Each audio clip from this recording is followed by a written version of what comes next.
Mwaramutse neza nshuti bavandimwe dusangiye umushinga wa P-Network. Igitondo cyiza.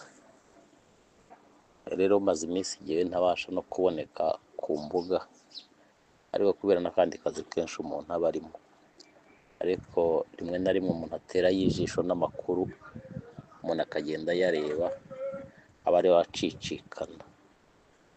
Aha rero kuba timu baduhaye itangazo ariko batwereka na deadline ziriho zibara zisubira inyuma rwose, iminsi iriho ibara.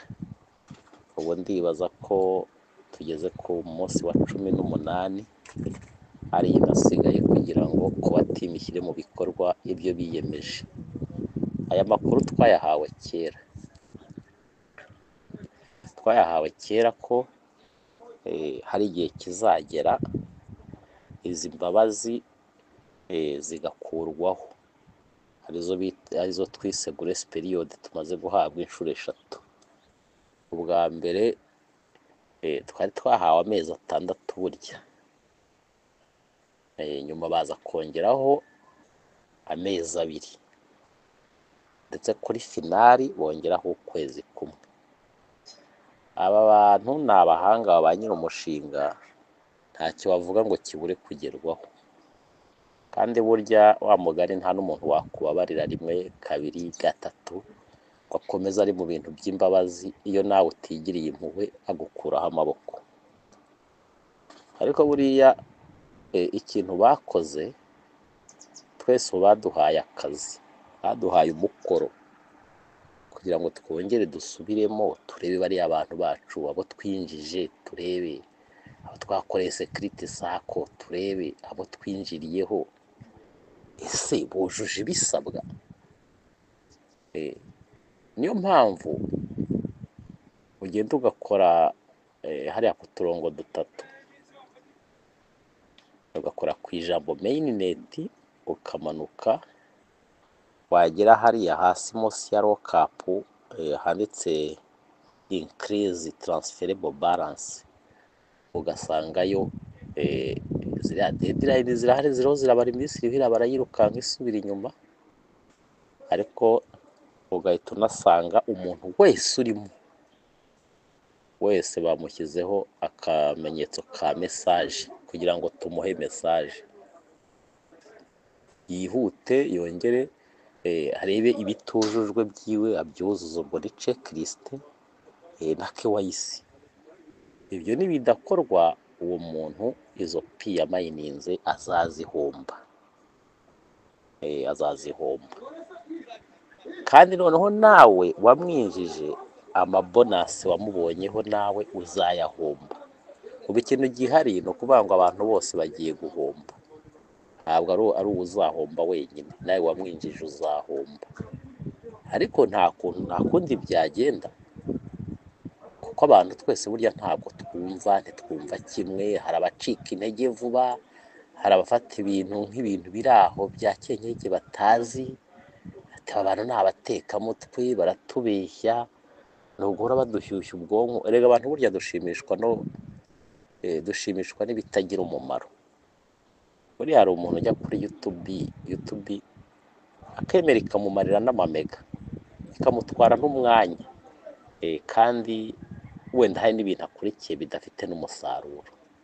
YouTube zose ntabwo ariko zibaho zidafite umumaro, ariko hari ibyo ujyaho bikurira amamega yawe, banda zawe zigashira kandi nta n'ikintu uri busaruremo kigufitiye umumaro. Abandi bagakunda kujya kuri za TikTok bakazigaraguramo umunsi wose ukarangira, bariho birandura aho ngaho babeshya, bambaye ubusa, bagize, ariko kumva nibyo bimunejeje umutima. Aka kantu rero ko kuvuga ngo nuzuze ibisabwa, ibintu bitajya bitwara n'iminota 10 cyangwa 20, byose checklist yose na KYC yawe yose ukaba wayirangije, ukabona ibyo bintu umuntu ntiyabihaye agaciro. Njya mvuga nti umunsi umwe hari igihe abantu bazicwa n'agahinda, nihabaho ikintu bita OM, hari abantu bazahura n'ibibazo cyane.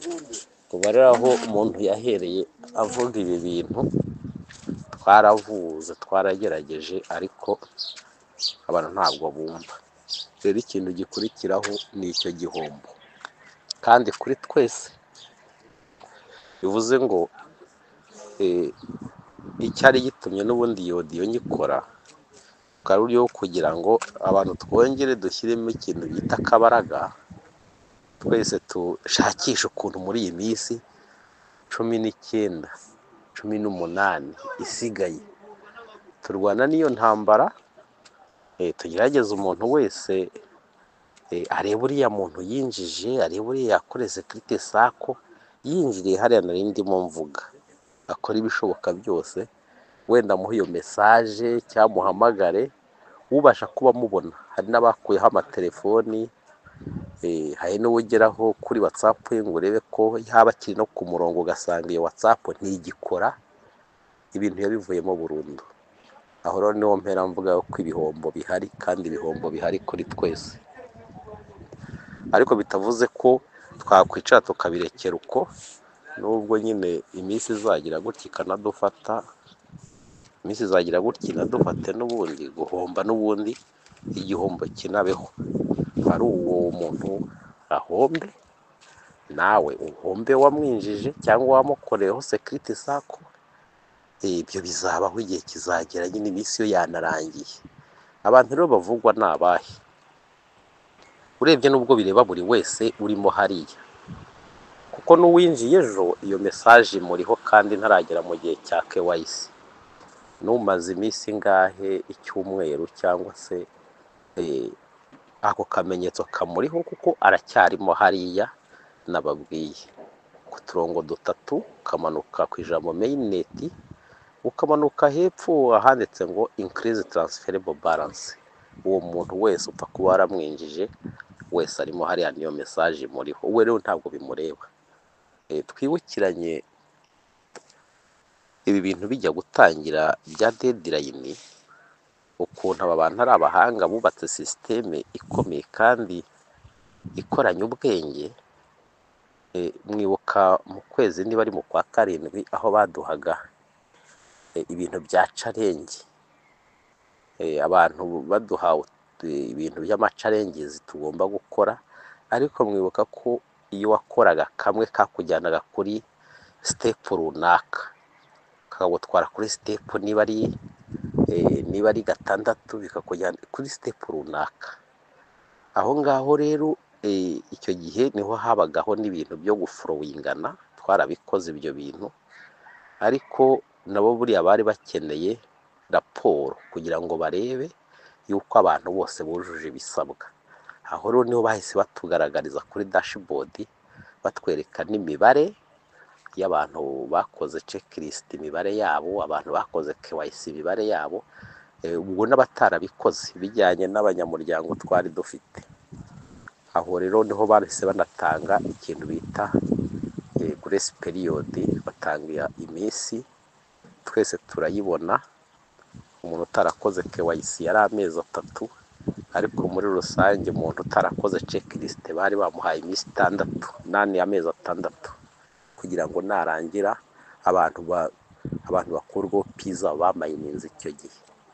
Rero kuva icyo gihe hari abantu bagiye babyirengagiza, kandi izo KYC bazifite na checklist zidakoze. Icyo gihe deadline zatangiye kubara, ziragenda zirabara, zigiye kurangira bongeraho grace period, bongeraho imbabazi nanone z'amezi 2. Twibuka ko mu kwezi kwa 10 hariho abantu bagombaga gukurwa hayo mapi yabo, kwezi kwa 10 baje kongeraho rero amezi 2, biragenda bigongana n'ukwezi kwa 12, itariki 31, batubwira bati noneho nta gisibya abantu pizza barazihomba. Kwa 12 rero hari ejo bundi, twibuka ko nanone dashboard zacu bazanyeho grace period update, ariko bongeraho ukwezi kumwe. Izo ni imbabazi rero n'imbabazi za 3, kwezi kumwe rero kuriho kurirukanka kugiye no kurangira, ariko n'ubundi abo bantu ntabwo bigeze bimenamo agafu ngo byibura bagire icyo bakora. Aho rero niyo mpamvu bo barebye bati nta mbabazi inshuro 3, bahita batwereka noneho n'iminsi inasigaye, banabishyiriramo buri muntu uwo ari we wese, nawe wabinjije barabiguha. Deadline ubundi zajyaga zibara kuri uwo muntu utujuje ibisabwa, none ubwo twese muri rusange zirimo zirabara aho ngaho, ariko icyo zivuze ziravuga ko abo bantu bagomba guhomba ariko natwe tugahomba.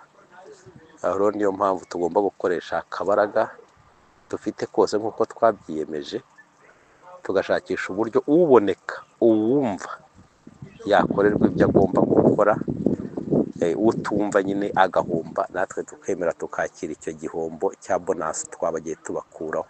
Erega buri umuntu mukuraho ibintu byinshi, iyo amayininze hari bonasi mubonaho uwo munsi, kandi uwo muntu ashobora no kuba atarabyujuje, mwari mukoranye ukwezi kose cyangwa se amezi 2. Hari n'uwo njya ninginga agiye nkamubwira nti nyabuneka dukore wareti piza zizabona aho zijya. Ibyo ntakeneye kubyumva, kandi KYC yarayikoze arayirangiza aranayipasinga rwose neza, baramukosora, ariko izindi sitepu zose guhera ku ya mbere kugera kuri kangahe ntazo yigeze akora. Urumva rero ni bya bindi byo kudaha ibintu agaciro.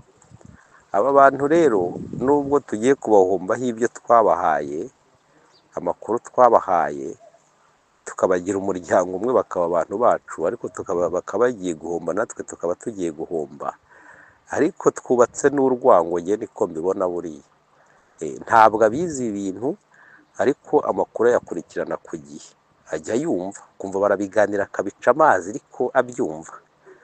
Ejo bundi n'ubundi open minute igiye kuba, nta gisibye iranaba rwose, iranaba noneho n'iri faranga rinasohokere kuri cya giciro twirirwa turirimba, twirirwa tuvuga GCV 314,159. Aya mafaranga asohoka ahindura ubuzima bwa benshi, asohoka ahindura amateka.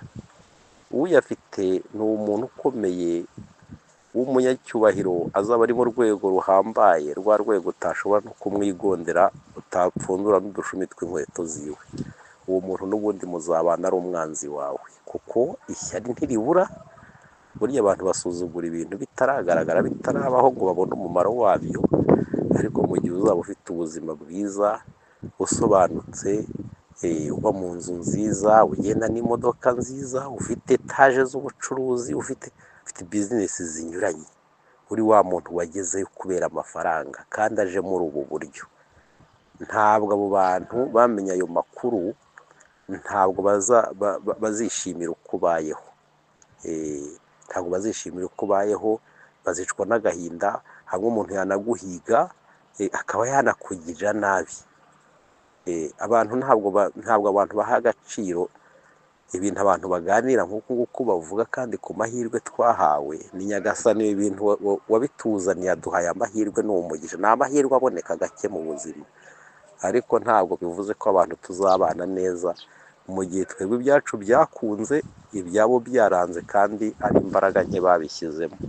Rero reka tugerageze dushakishe uko twabafasha, tubaha izo mesaje, uwemera yemere, ariko duhanganye n'ubundi n'icyo kibazo kizakurikiraho nyuma yaho. Nicyo cyari gitumye rero nkora iyo mesaje n'iyo audio, kugira ngo umuntu wese byibura agerageza akoresha akabaraga afite, ariko twe nanone kubyihorera burundu. N'ubundi iyo minsi izajya kurangira, bahombe, abunguka bunguke, ariko byibura twakoze iyo bwabaga. Murakoze rero, reka ne kwizimba mu magambo ngo dibe ndende cyane. Igitondo cyiza kandi cy'umugisha. Asante sana.